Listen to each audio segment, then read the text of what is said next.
You're listening to How to Be a Better Human. I'm your host, Chris Duffy. On our last episode of the show, I spoke with my friend, comedian Jo Firestone. And at the end of that conversation, as I always do at the end of our interviews for this show, I asked Jo how she was personally trying to be a better human. Here's what she had to say. So I used to have a compost bin. Do you know the brown ones provided by the city? Mm-hmm. The ones that are rat proof? So then they took them away. The city took them away. Mm-hmm. City's bringing them back. And so today I asked for one for my building. Big one. There's 13 gallon, 21 gallon. I said, I'm going to do the 21 gallon. I don't know if my landlord's going to let this happen, but I'm trying because I don't like throwing away food. That's great. I admire that. I've been trying to compost myself, and I discovered that I'm basically just putting things in this big black composter, but I don't think it's becoming compost. Soon it's going to just become a giant vat of horrible, rotten food, but we'll see if it works. But that's good for you. I'm glad. That's a good human thing. So sure, that's something. Yeah. How to Help Our Planet has come up with a lot of our guests. But the challenge when it comes to helping our planet is that the issues are so multifaceted. In our interviews, I've heard many different approaches and ideas about how to get involved. So on today's episode, we're going to listen back to a bunch of fascinating moments with guests that we hadn't been able to fit onto the podcast until now. And maybe, just maybe, we might end up with a solution that is more effective than my sad, dysfunctional little compost bin. My fingers are crossed, and we're going to find out right after this quick ad.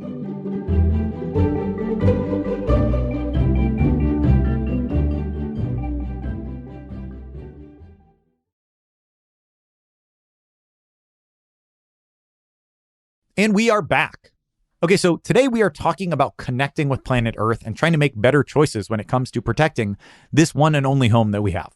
When I think back on all of the interviews that we've done on this show that touch on these themes, one of the ones that sticks with me the most is with Chef Sean Sherman. Shawn is a chef, he's a cookbook author, and he's the founder of indigenous food education business, The Sous Chef. I've always liked to cook personally, but since I talked with Shawn, I found myself thinking a lot more deeply about ingredients. Not just whether they taste good or whether they're organic or local, but really about their histories. Who brought them? Who planted them? How are they reflective or not reflective of the history of the place that I'm living in? Shawn is one of those people that is such a deep thinker. He's such a deep thinker, and he's obviously a fantastic chef. And here's what he had to say about why he thinks food can be the perfect way to start thinking about these issues. So I just feel really hopeful that a lot of positive changes are going to come around where people can truly understand why it's important to protect our environment, to preserve a lot of this natural resource that's around us, to understand how we can just connect with the nature around us better, to utilize it, to protect that nature, but also, have it being able to supply us with a lot of really healthy, nutritious foods and just opening up our worlds a little bit more, so like we're not disattached from the environment. It's a part of where we are, and we have to understand that moving forward. We can't just bowl over everything. And this colonial mindset of being able to just rip up and tear out what you need and just leave destruction behind you obviously does not work, because we have to be thinking about the future. We have to be thinking about the next generation. So all this work that we're doing, again, is just trying to set up structure and foundation for the following generation to be able to grow off of. What is it that you do that you think makes people actually listen to you when sometimes the culture, the dominant United States culture is to pretend like these aren't issues at all? I think food is the vehicle that's really helping us to get this story out there, because people are very curious about food and people love to learn about new foods. And because this is an interesting topic, people will take the time to stop and listen. So I've done a lot of talks, and, I will deep dive into the colonial history right away, because a lot of people are very unaware of this situation, and even just from a personal background, the work that we're doing, I'm just trying to do something to right a wrong of a situation that I grew up within, where I grew up within, what people would call a food desert today. And if we were able to go back to more of a culturally and regionally appropriate food system, and you could figure out better ways to feed people in need, that we would just be healthier in general, So there's just so much to work on so many different levels. And, I just feel like people are willing to take the time to listen and to see these stories happening in real time. And the food really helps, because food is cultural identity. And, we think about the food that our grandparents or great grandparents passed down to us. And that's something that's really special and unique. But, so much of that history was damaged to us as Indigenous peoples because of the history of the U.S. government versus Indigenous peoples here. And we're doing everything we can to reclaim a lot of that knowledge and share it. I think really that connection with nature is such an important piece. I think really taking the time to start to learn the names of the plants around me, particularly, and even taking it a step further of learning the original languages. So like I'm in Minnesota, so we're doing a project where we're putting out, working with this park board in Minneapolis and creating a new park where we're going to be putting all these placards so people can walk and see the Dakota name of the plant first, and then the English name, and then a description of how these plants have been used for various pieces. And I think that connection of learning some of those old languages and learning the uses of these plants is such a great step because, our environment is so important, and we have to really understand these natural resources can not be continued to be destroyed over, the way it's been. And we have to make that change. And I think that we can all benefit from having a healthier environment. So as we continue this episode where we're talking about our planet and the environment, I think it's worth noting that for me, I often think of nature and then technology as opposites, right? Like one is inherently against the other. But then after I had a conversation with author and environmentalist Mary Ellen Hannibal, she really convinced me that there are all sorts of ways that technology can allow everyday people to engage more deeply with nature, to do work as citizen scientists, and to understand what it is that they're seeing around them in the natural world. For Mary Ellen, technology, it can be a bridge between generations and across geography. And here is how using an app that lets you identify animals and plants has done that for her. When I've gone around the country talking about citizen science, I will often speak to groups. I mean, a lot of people want to do citizen science or at gardening groups or botanical gardens. I love, love, love those people. A lot of them don't, they just don't want to use technology. And if you're not also in a community where other people are doing it, it can be kind of lonely on your own. Although there is a community through iNaturalist. So it's not everything at all. The thing about citizen science is you directly observing nature and making note of it. So with eBird, for example, you don't need to use any technology for that. Also, I think that's citizen science. It's actually just understanding that we are part of nature and we need to advocate and observe it. So many, many other things. If you never want to do iNaturalist, I have no problem with that. It also seems like so much of what we've talked about is such a natural way for parents and kids to be involved together, because so many of these questions of like, what is this world around me? What is that? Why is that happening? These are such kid questions. Not to at all demean adults who ask them, but like kids so want to know, like, what is a butterfly? Why are there butterflies here? Where do they go? I wonder if you have any specific tips of resources for parents who want to get their kids involved in citizen science initiatives. So one thing I really like is Journey North. That's another, there's lots of citizen science platforms out there beyond iNaturalist. Journey North is one for making note of migrations. So hummingbird migrations, monarch migrations. There's also, they have a project on day and night. This is very interesting. So you can be anywhere, in the country, and you can, with your kids, you can start noticing every day, what time does it get dark? And then, through doing that every day with your kids, you're teaching them quite a lot about really the cycle of life. And then it becomes a platform for talking about the cycle of life. So also, I didn't complete this thought earlier, for which I apologize, but that other app, Seek was developed for kids because you don't actually want to use iNaturalist with kids on their own if they're under 14, because they are geolocated.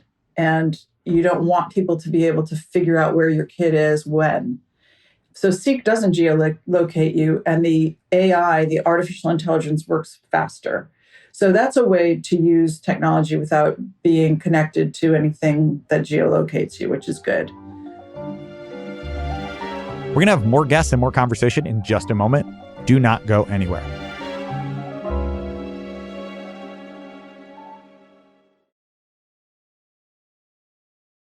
Okay, we're back. So this next clip comes from my conversation with Louisa Neubauer. Louisa is an incredible and inspiring climate activist. As a college student, Louisa was one of the main organizers of the global climate strikes, Fridays for Future. And now there's so much that I loved about talking with Louisa, but I think one of the biggest ideas that I took away is Louisa makes this crystal clear call for action. Action from all of us. Whatever your skills, whatever your abilities, Louisa makes it really plain and simple. We need you. We need every person we can get to save this planet. This is our only home, and we need to be taking action right now. Here's Louisa. One of the things that I'm so interested by that you talked about in your TEDx talk, and that I know you talk about a lot, you're one of these leading environmentalists, and yet you tell people that you're not going to tell them to recycle or take fewer plane rides or buy secondhand clothes. Why is that? Well, we are facing a systemic crisis, actually multiple systemic crises. So we need to provide and find for systemic answers. And recycling systems are great, and secondhand shops are too.